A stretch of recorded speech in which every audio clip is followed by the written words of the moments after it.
Masak perkedel jagung yang renyah yuk. Ini dia bahannya.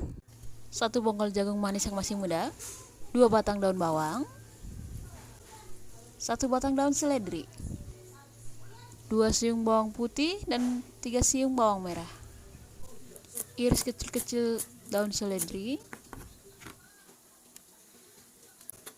Bawang daun juga diiris tipis-tipis. Sisihkan dahulu.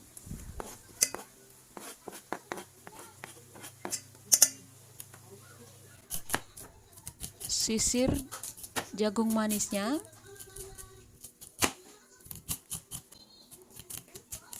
Masukkan ke wadah yang sudah berisi daun bawang dan juga daun seledri. Ulek sampai halus bawang putih dan bawang merahnya. Tambahkan garam, kaldu jamur. Ulek semuanya sampai tercampur rata dan halus. Masukkan ke adonan. Campur hingga merata. Tambahkan gula pasir 1 sendok. Masukkan 8 sendok makan tepung terigu.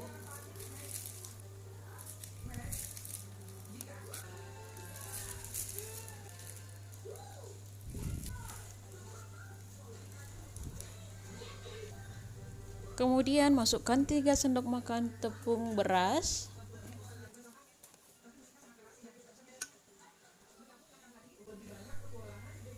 Tambahkan setengah sendok teh baking powder.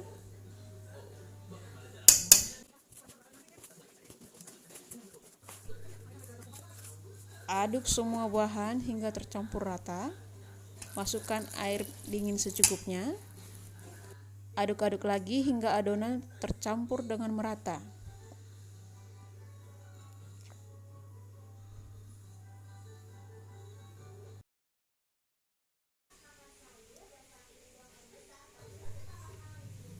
Panaskan minyak. Goreng perkedel jagungnya hingga matang. Sambil dibalik-balik ya, jangan sampai gosong. Kalau sudah matang warnanya kuning keemasan. Nah, ini bisa diangkat. Lalu disajikan. Selamat mencoba teman-teman semuanya.